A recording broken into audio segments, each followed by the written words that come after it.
الله لا يستحي أن يضرب مثلا ما بعوضة فما فوقها. wallahi Allah baya jin nauyin ya sanya misali komai kankantarsa. Misalin nan sauro ne ko ku abin da yake sama da sauro. Wannan ta sauka a lokacin da Allah subhanahu wataala yake sanya Yahudawa misali, sai ya kawo misali da wato ƙudan zuma da ƙuda da kuma sauro da gizo-gizo. Sai suke cewa wai dan menene Ubangiji subhanahu wataala a matsayinsa na Allah mahalicin komai wanda shine akabaru da komai, sannan kuma yake ambatan waɗannan ƙananan abubuwan wulaƙantattu kamar shi sauro ɗin da ƙudan da kuma wato da gizo-gizo. So sun wulakanta su, suna ganin girman Allah ya fi ƙarfin ya ambace su.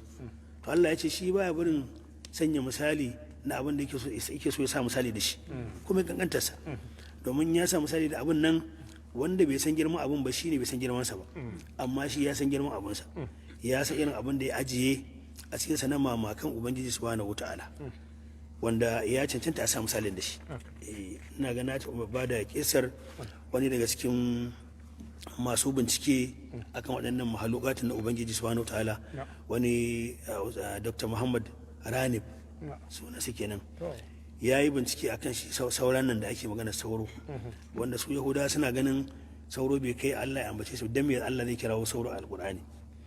To sauran nan da wato ya sami irin gilashin irin kyamara, wannan mudubin microscope ake cari shi ko na likita, wanda wato zai ninka ganin abu, girman abu zai ninka shi akalla kamar sau 1000 da kankantarsa. Sai ya samu cewa sauro ya gan shi a irin kira da Ubangiji ya masa da aka kumbura halittarsa, ya gan shi da idan dina sun kai guda 100, ido 100 a jikinsa shi kadai, sannan yana da haƙora guda 45 a yadda ya gan shi, haƙori 45. Sannan kuma wato a jikinsa, a jikin kusa a bakin nasa akwai abin da aka masa kamar gatari wanda da shi yake sa ya fasa jikin mutum, in ya fasa fata ya zoki abin da yake bukata ya zoga na jini.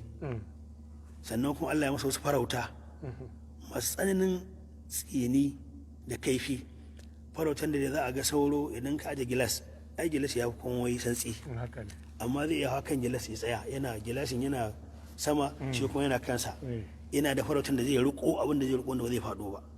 To santsin gilas a ce an samu abin da yake wato za a iya riƙewa kuma ya ɗauki nauyin abu, an san wato abin da zai ba da wannan hikimar ba karamin abu ne ba. Kuma yadda yake ɗin nan Allah ya masa wata ilhama, ya masa wata hikima, yadda idan mutane suna kwance, idan mutum 5 suna kwance, da ya zo daga inda yake ɗin nan yana kallon jinin kowa, ina kallon jinin kowa, saboda jinin kamar yadda aka sani bincike nuna cewa jini kala-kala ne. Yayi akwai wane ne B+, akwai O, akwai D, baka likitocin tabbatar da wannan. To dai yana gane waɗannan abubuwan. Saboda haka idan mutum 5 suna kwance, in ya zo tsaya zai ga irin yanayin jinin kowa, sai ya zaɓi wanda yake so ya sha. Mutum 3 suna kwance sai ya zama ba zai ciji wannan ba, ba zai ciji wannan ba, wanda yake so ciza jinansa yake so. Da Allah ya masa wannan biyu. Ashe ba abin da za a wulakanta ba ne, wanda bai san kimar da Allah ya ajiye a ciki ba shine da gaba wani abu ne shi, amma shi da ya kayansa ya san abin da ya saka a ciki.